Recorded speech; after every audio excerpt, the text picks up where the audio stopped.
영화 슈팅걸스는 2009년 8월 여왕기 전국 여자축구대회 중등부 경기에서 우승한 3내 여중 축구부를 실화로 만든 영화입니다.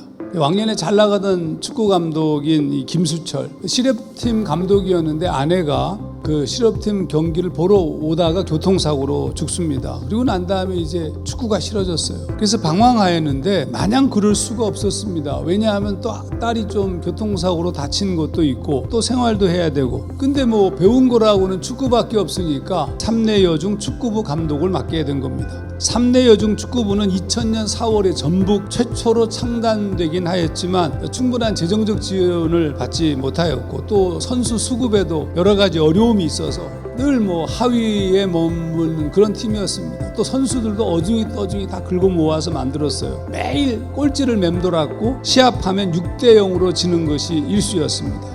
하도 보도 못한 이 후원 회장이 나서서 난리를 칩니다. 그리고 이제 실력 안 되는 놈들 다 내보내고 새로운 팀을 구성하자고 그렇게 매일 감독을 압박합니다. 내가 축구 해왔던 것 자체, 내가 그래도 간신히 버텨온 것 자체가 의미 없다고 느껴진 거예요. 그래서 김 감독이 축구 감독을 그만두기로 마음의 결정을 합니다. 김수철 감독은 사직서를 썼어요. 근데 이제 같이 알던 동생이 다른 시각에서 그걸 읽습니다. 어떻게 읽냐면 도망가는 것으로, 회피하는 것으로 보았습니다. 그래도 이제 김 감독은 그만두려고 했는데 아내가 자신이 나왔던 그 신문 기사들, 그 스크랩을 한 스크랩처를 이렇게 보다가 그 사이에서 사진 하나가 뚝 떨어지는 거예요. 봤더니 아내의 사진이었어요. 근데 그 사진 뒤를 우연히 보게 되는데 그 뒤에는 힘들겠지만 절대 포기하지 말아요 라고 써있는 그런 사진이었습니다.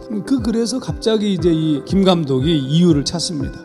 아내의 글에서 도망가지 말라고, 회피하지 말라고 이런 메시지를 들은 거죠. 김 감독은 아내의 글을 읽으면서 회피하지 않고 직면하기로 마음을 먹습니다. 감독이 떠나는 줄 알고 이렇게 전전긍긍하고 있는 아이들 숙소로 찾아갑니다. 그리고 이제 아이들에게 소위 삶에 대한 좀 직시할 필요가 있지 않겠는가라고 생각해서 자기소개하는 시간을 갖게 합니다.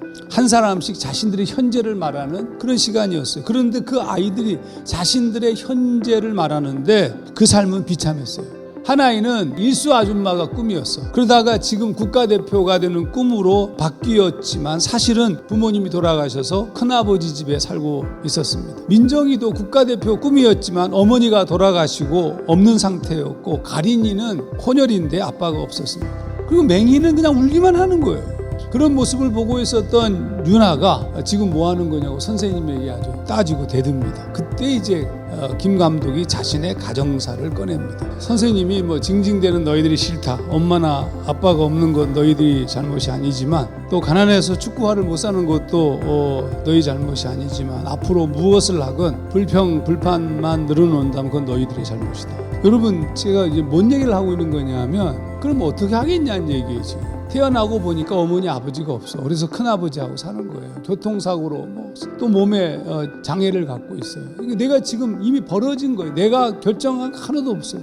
내가 잘못한 게 아무것도 없어. 그럼 그렇게 살 거냐는 얘기예요. 지금 이 감독이 얘기하는 게 그거예요. 그럼 그렇게 살래? 라고 물어보는 거예요. 하박국 선지자가 바벨론의 침략이 임박한 상황에서 하박국서를 씁니다. 이스라엘이 잘못을 했어요. 이스라엘이 범죄했습니다. 하나님께서 그 하박국을 통해서 이스라엘을 징벌하려고 계획을 세웁니다. 근데 그게 멸망이거든요. 근데 그 징계의 도구가 누구냐 하면 바벨론이었어요. 하박국 입장에서 보자면 상당히 기분이 나빠요.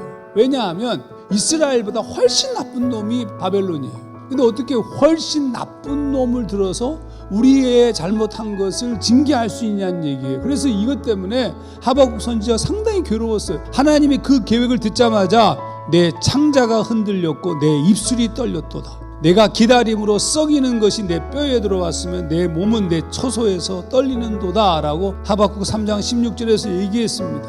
하박국 선지자가 볼 때 얼마든지 따질 수 있어. 그런데 여러분, 놀라운 것은 이 하박국 선지자가 취한 것은 불평과 불만이 아니었어요. 굉장히 재미있습니다. 왜 불평과 불만을 안 했느냐 하면 하나님의 마음을 읽었기 때문입니다. 모든 것이 무너지는 시기에 하나님을 주목함으로 하나님의 계획을 보았어요. 바벨론이 쳐들어와가지고 다 모든 걸 다 없앨 거 아닙니까? 그 상황이 무화과 나무가 무성하지 못하고 포도나무에 열매가 없으며 감람나무에 소출이 없으며 밭에 먹을 것이 없으며 우리의 양이 없으며 외양간에 소가 없을지라도 라고 표현한 겁니다. 근데 이렇게 얘기해. 나는 여호와로 말미암아 즐거워하며 나의 구원의 하나님으로 말미암아 기뻐하리로다.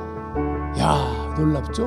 하박국 선지자와 스바냐 선지자를 통해서 그들이 말하고 있는 메시지가 뭐예요? 그러니까 그럼 어떻게 살래라고 물어보는 거예요. 여기 문제가 어디에 있어요? 하나님의 징계의 문제가 있는 겁니까, 여러분? 하나님의 징계의 문제가 있는 게 아니에요. 문제는 뭐냐면 우리의 죄의 문제가 있어요. 그러니까 돌아서서 다시 열심히 살면 돼요. 다시 열심히 걸어가면 돼요. 다시 열심히 제자리를 찾고 몸부림치면서 움직이면 된다는 것이, 이게 지금 하박국과 스바냐의 메시지였습니다. 김 감독의 결정은 자기는 열심히 살겠다고 얘기한 거예요. 지금 난 열심히 살겠다. 너희들은 어떻게 할래? 결과는 중요하지도 않고 미래도 중요하지 않고 지금 너희들은 어떻게 할래? 왜 우리가 그러면 이 상황에서 슬퍼하고 절망하고 불평하고 불만을 갖고 이렇게 살지 않고 다른 종류의 삶을 살아야 되는 이유가 뭐냐? 그건 아름답기 때문에. 내가 더더욱이 우리 크리스찬들은 하나님께서 우리를 위해서 독생자 예수를 보내셔서 죽으심으로 우리를 살리셨기 때문에 우리는 다른 삶을 사는 것이 옳은 거잖아요. 우리가 무엇이 되고 무엇이 안 되는 것의 문제가 아니라 우리가 오늘 내게 주어진 오늘의 삶을 최선을 다해서 사는 것이 옳다는 거예요. 내가 소중하고 아름답고 존귀하다는 것을 증명하는 것이 열심히 사는 겁니다. 오늘 나를 사랑하면서 열심히 살아야지, 열심히 걸어가야지, 열심히 힘을 내야지, 여러분 열심히 우리에게 주어진 삶들을 놓치지 않고 걸어가시기를 주의 이름으로 축원합니다.